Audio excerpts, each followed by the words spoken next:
Assalamualaikum warahmatullahi wabarakatuh. Saya Khiratun Nadifah, mahasiswa Magister Pendidikan Dasar Universitas Terbuka. Saat ini saya ingin menganalisa dari dua pertanyaan pada diskusi sesi 5 mata kuliah MPDR 5302 Studi Komparatif Pendidikan Dasar di berbagai negara. Pada pertanyaan yang pertama, yaitu Artificial Intelligence atau AI dapat menjadi alat untuk berkomunikasi dan menemukan solusi akan banyak hal. Kemudian, menyikapi fenomena jika dilihat dari kelebihan dan kekurangan Artificial Intelligence atau AI dalam proses pembelajaran. Teknologi dalam dunia pendidikan berfungsi sebagai alat bantu, mengembangkan pemahaman konsep dan memperkuat keterampilan. Yang pertama ada fungsi teknologi sebagai alat bantu penyelesaian masalah. Kelebihannya adalah akses cepat informasi, di mana ChatGPT juga menyediakan jawaban instan untuk pertanyaan terkait materi pelajaran atau masalah yang sedang dihadapi. Ini dapat mempercepat proses pemahaman awal dan mengurangi ketergantungan langsung kepada guru untuk setiap pertanyaan yang sederhana. Yang kedua ada generasi ide dan solusi alternatif, yaitu ketika siswa dihadapkan pada tugas proyek atau masalah terbuka, maka ChatGPT juga dapat membantu untuk menghasilkan berbagai ide dan solusi alternatif yang mungkin belum terpikirkan oleh siswa. Yang ketiga, bantuan dalam pemecahan masalah yang terstruktur, bahwa dalam masalah yang memiliki langkah-langkah penyelesaian jelas, ChatGPT dapat membantu siswa untuk mengidentifikasi langkah-langkah siswa dengan membangun logika berpikir dalam menyelesaikan masalah. Kemudian simulasi dan eksplorasi. Dalam beberapa kasus, ChatGPT juga dapat digunakan untuk mensimulasikan situasi atau skenario yang relevan dengan masalah yang sedang dipelajari. Kekurangannya adalah keterbatasan pemahaman konteks lokal. ChatGPT mungkin tidak sepenuhnya dapat memahami konteks budaya, lingkungan, atau kurikulum lokal di sekolah saya, sehingga jawaban atau solusi yang diberikan mungkin tidak terlalu atau tidak selalu relevan dengan kondisi setempat. Potensi ketergantungan dan kurangnya kemampuan berpikir kritis. Jika siswa atau guru terlalu bergantung pada AI, maka kemampuan kita dalam proses berpikir kritis, kemudian menganalisa situasi secara mandiri dan mencari solusi sendiri pun dapat terhambat. Kemudian kurangnya pengembangan keterampilan sosial dan kolaborasi. Penyelesaian masalah seringkali melibatkan diskusi, kerjasama, dan pertukaran ide dengan teman sekelas atau guru. Nah, penggunaan ChatGPT secara individual ini dapat mengurangi kesempatan siswa untuk mengembangkan keterampilan sosial dan kolaborasi yang penting. Kemudian, resiko informasi yang tidak akurat atau bias. Meskipun berkembang atau mengalami perkembangan secara terus-menerus, AI tidak selalu memberikan informasi yang 100% akurat atau bebas dari bias. Oleh karena itu, siswa pendidikan dasar yang belum memiliki kemampuan yang cukup untuk memverifikasi informasi secara kritis, sehingga dapat berpotensi menerima atau mempercayai informasi yang salah. Fungsi yang kedua yaitu teknologi dalam membantu mengembangkan pemahaman konsep. Kelebihannya yang pertama adalah penjelasan konsep yang beragam, yaitu ChatGPT dapat menjelaskan suatu konsep dengan berbagai cara, menggunakan analogi, contoh yang berbeda, atau bahkan menyajikan dalam bentuk format yang berbeda. Ini dapat membantu siswa dengan gaya belajar yang berbeda untuk lebih memahami konsep yang abstrak. Kemudian menjawab pertanyaan yang mendalam.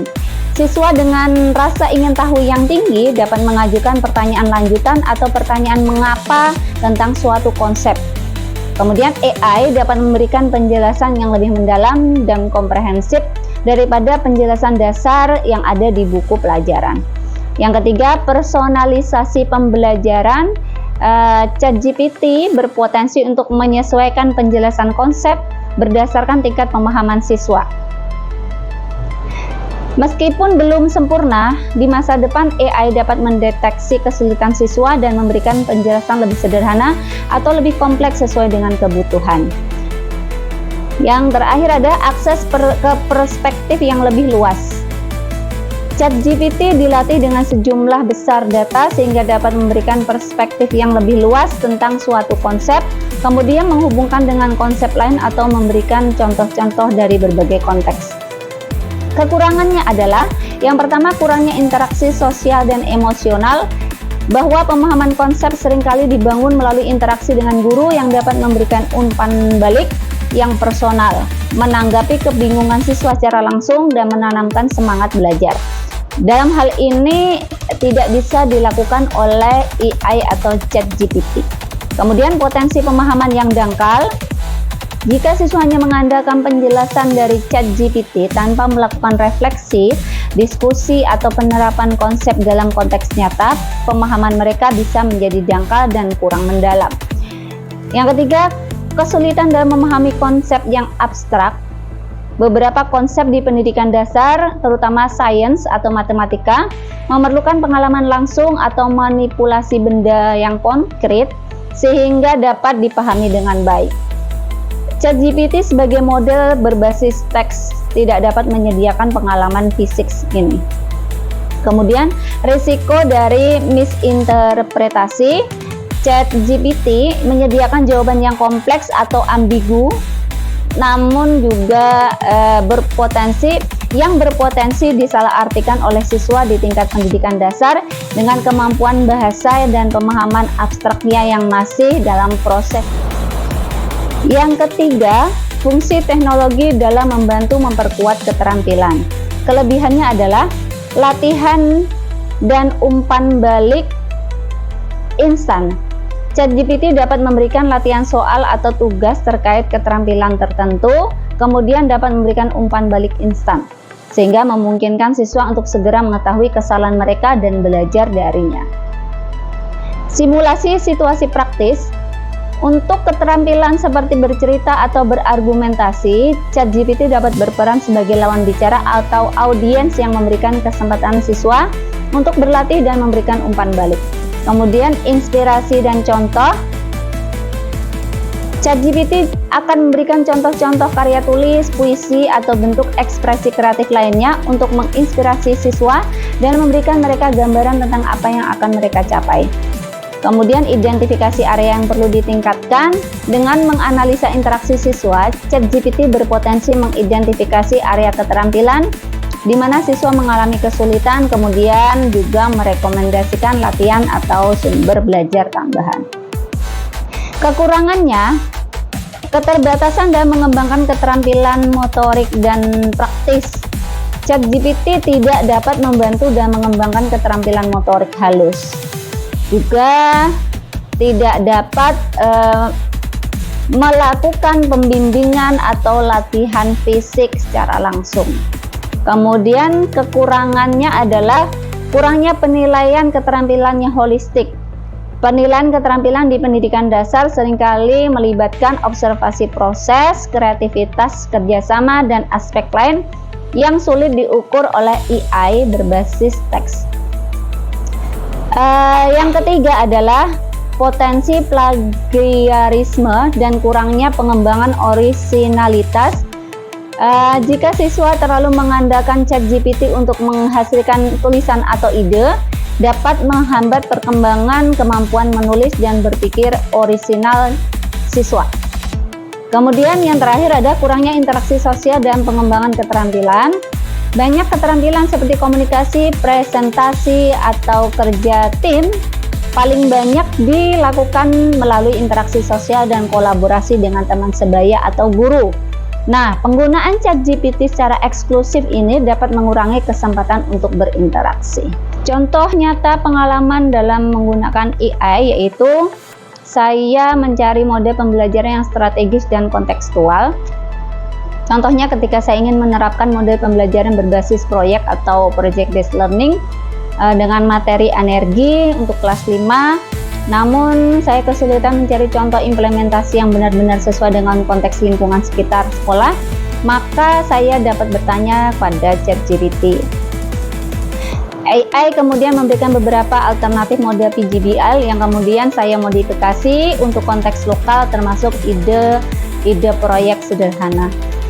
Yang kedua adalah saya dapat mencari berbagai alternatif pertanyaan dan jawaban. Ketika kita sedang menyusun lembar kerja siswa dalam materi misalnya sistem pencernaan manusia, saya ingin memastikan bahwa pertanyaan yang saya ajukan itu dapat memicu bagaimana siswa itu berpikir kritis dengan berbagai tingkat pemahaman yang berbeda. Kemudian AI juga membantu saya untuk merumuskan alternatif jawaban yang mungkin nanti dapat diberikan kepada siswa. Kemudian ada di situ potensi untuk miskonsepsi sehingga saya juga harus lebih siap dalam memberikan umpan balik yang efektif. Yang ketiga adalah membantu membuat modul ajar sesuai dengan yang saya inginkan. Bagaimana saya memiliki ide-ide spesifik tentang materi keragaman budaya di Indonesia yang seharusnya diajarkan di kelas dengan menekankan pengalaman langsung dan interaksi antar budaya. Ketika saya menemui kesulitan menyusun modul ajar yang sistematis dan menarik sesuai dengan visi saya, maka saya dapat menggunakan ChatGPT untuk membantu menyusun struktur modul, termasuk tujuan pembelajaran yang lebih operasional dengan kegiatan pembelajaran interaktif dan perkiraan alokasi waktunya. Yang keempat, saya juga dapat mencari rekomendasi materi atau asesmen yang kontekstual dengan tujuan pembelajaran. Pengalaman saya ada ketika saya mencari materi tentang kemerdekaan, saya tidak hanya menginginkan siswa saya menghafal nama, tanggal, namun juga dapat memahami nilai-nilai perjuangan yang relevan dengan kehidupan mereka saat ini. Saya di sini meminta rekomendasi dari ChatGPT untuk materi-materi yang lebih kontekstual. Misalnya saja kutipan pidato yang disederhanakan, kemudian cerita inspiratif tentang implementasi nilai-nilai tersebut di masa yang sekarang. Ada juga studi kasus tentang tokoh-tokoh lokal yang meneladani semangat kepahlawanan. Untuk asesmen, AI ini menyarankan berbagai bentuk yang sesuai dengan tujuan pembelajaran, penanaman dan pemahaman nilai, serta membuat refleksi diri tentang nilai pahlawan yang paling relevan bagi siswa. Yang kedua adalah analisis dari video pada materi pengayaan 5.2 dengan judul A Day Made of Glass 2. Pada video tersebut, teknologi apa saja yang telah kita temui dan manfaatkan, kemudian bagaimana persiapan Anda sebagai pendidik dalam menghadapi kemajuan teknologi yang begitu pesat. A Day Made of Glass 2 merupakan film pendek yang bercerita mengenai pandangan masa depan di mana perubahan yang terjadi dalam bidang teknologi dan komunikasi. Sebagai pendidik di jenjang sekolah dasar menghadapi pesatnya kemajuan teknologi seperti yang digambarkan dalam video A Day Made of Glass 2 yang mengarah pada near future dan menekankan interaksi melalui layar sentuh interaktif, serta didorong oleh globalisasi memerlukan persiapan yang adaptif dan berkelanjutan. Saya menemui dan memanfaatkan berbagai ragam dan bentuk teknologi yang terus berkembang. Beberapa perangkat atau dalam teknologi dan komunikasi yang saya gunakan antara lain adalah komputer atau laptop, proyektor atau infocus, tablet, smartphone, dan printer. Kemudian dalam perangkat lunak, saya menggunakan aplikasi presentasi seperti Canva, kemudian aplikasi komunikasi seperti WhatsApp, TikTok, Instagram atau Facebook. Kemudian ada aplikasi video dan animasi sederhana seperti CapCut atau KineMaster. Kemudian juga saya menggunakan internet dan konten digital dalam bentuk sumber belajar online seperti mesin pencarian Google, kemudian video pembelajaran, game edukasi online seperti Quizzes, WordWall, kemudian Kahoot, kemudian platform berbagi video misalnya YouTube. Sebagai pendidik di jenjang sekolah dasar menghadapi pesatnya kemajuan teknologi seperti yang digambarkan dalam video A Day Made of Glass 2 yang mengarah pada near future dan menekankan interaksi melalui layar sentuh interaktif serta didorong oleh globalisasi memerlukan persiapan yang adaptif dan berkelanjutan. Berikut beberapa poin persiapan yang saya lakukan, yaitu pertama adalah mengembangkan literasi digital diri yang merupakan langkah awal dari meningkatkan pemahaman dan kemampuan diri dalam menggunakan berbagai teknologi digital. Kemudian yang kedua adalah fokus pada pedagogik yang adaptif. Teknologi merupakan alat, bukan tujuan, sehingga persiapan utama adalah kita mengembangkan pendekatan pedagogik yang fleksibel dan mampu mengintegrasikan teknologi secara efektif untuk meningkatkan kualitas pembelajaran. Ketiga, mempelajari dan mengeksplorasi aplikasi dan platform pendidikan. Kita harus aktif mencari tahu dan mencoba berbagai aplikasi dan platform pendidikan yang relevan dengan pembelajaran di sekolah dasar. Memanfaatkan fitur-fitur layar sentuh. Kemudian yang keempat adalah mengembangkan keterampilan membuat konten digital sederhana. Kita tidak harus menjadi ahli, namun kita memiliki kemampuan dasar untuk membuat konten digital sederhana seperti presentasi interaktif, video penjelasan singkat, kemudian kuis juga akan sangat membantu dan menyajikan materi yang menarik bagi siswa. Yang kelima, mengembangkan kemampuan berpikir kritis dan kreatif dalam penggunaan teknologi. Kita tidak hanya menjadi pengguna yang pasif, tapi juga mampu berpikir kritis tentang bagaimana teknologi dapat diimplementasikan secara inovatif untuk pemecahan masalah pembelajaran dan meningkatkan keterlibatan siswa. Yang keenam adalah memahami potensi dan tantangan interaksi virtual. Mengingat fokus pada layar sentuh interaktif adalah alat komunikasi, oleh karena itu penting untuk memahami bagaimana kita membangun interaksi yang efektif dan bermakna dalam lingkungan virtual, kemudian tetap menyeimbangkan dengan interaksi sosial langsung yang krusial bagi perkembangan siswa di sekolah dasar. Yang ketujuh adalah berpikir tentang integrasi dengan kurikulum. Memastikan bahwa penggunaan teknologi termasuk layar sentuh interaktif terintegrasi secara efektif dengan kurikulum yang berlaku, mendukung pencapaian tujuan pembelajaran. Kedelapan adalah kolaborasi dan berbagi dengan sesama pendidik, yaitu kita berinteraksi dengan guru lain dalam berbagi pengalaman, ide, praktik baik dalam mengintegrasikan teknologi ke dalam pembelajaran. Dalam hal ini adalah komunitas belajar juga penting menjadi sumber daya yang berharga dalam menghadapi perubahan. Yang kesembilan adalah mengembangkan kesadaran akan dampak teknologi, memahami potensi dampak positif dan negatif teknologi terhadap perkembangan siswa, termasuk adalah aspek kognitif, sosial, emosional, dan kesehatan fisik.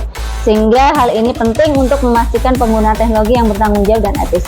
Yang ke-10 adalah bersikap terbuka dan adaptif terhadap perubahan, bahwa kemajuan teknologi akan terus berlanjut. Sikap terbuka untuk terus belajar, mencoba hal baru, beradaptasi dengan perubahan adalah kunci untuk tetap relevan dan efektif sebagai pendidik di era digital saat ini. Dengan mempersiapkan diri secara holistik sebagai pendidik di sekolah dasar, kita dapat memanfaatkan kemajuan teknologi seperti yang digambarkan dalam video A Day Made of Glass 2 untuk menciptakan pengalaman belajar yang menarik, relevan, dan efektif bagi siswa. Namun, kita tetap memperhatikan aspek-aspek penting dalam perkembangan mereka. Integrasi teknologi yang tepat dalam proses pembelajaran memiliki potensi besar untuk meningkatkan daya tarik, variasi, dan pengalaman belajar yang lebih nyata bagi siswa. Siswa dapat dengan mudah memahami konsep-konsep abstrak, menjelajah peristiwa sejarah, bahkan mengalami simulasi lingkungan di luar bumi melalui visualisasi yang imersif. Fitur layar sentuh akan semakin meningkatkan kemudahan penggunaan dan interaksi dalam proses belajar mengajar. Selain itu, fitur bertukar informasi secara real time yang diperlihatkan dalam video memiliki potensi besar untuk mendorong kolaborasi dan diskusi yang lebih dinamis dan di dalam kelas. Namun, meskipun demikian, sebagai seorang pendidik saya juga memiliki keyakinan yang kuat bahwa teknologi secanggih apapun tidak boleh menggantikan peran esensial guru dalam membimbing dan memfasilitasi pembelajaran. Saya juga menekankan pentingnya interaksi sosial langsung dan pengalaman hidup bermasyarakat bagi perkembangan holistik siswa. Lebih lanjut, saya memiliki perhatian terhadap potensi dari dampak negatif penggunaan teknologi yang berlebihan terhadap kesehatan mental dan emosional siswa, sehingga hal ini perlu dipertimbangkan dengan cermat dalam implementasinya di dunia pendidikan. Dan paparan dari dua analisis yang ada di diskusi sesi 5 mata kuliah MPDR 5302 studi komparatif pendidikan dasar di berbagai negara. Saya Kiaratun Nadifa. Assalamualaikum warahmatullahi wabarakatuh.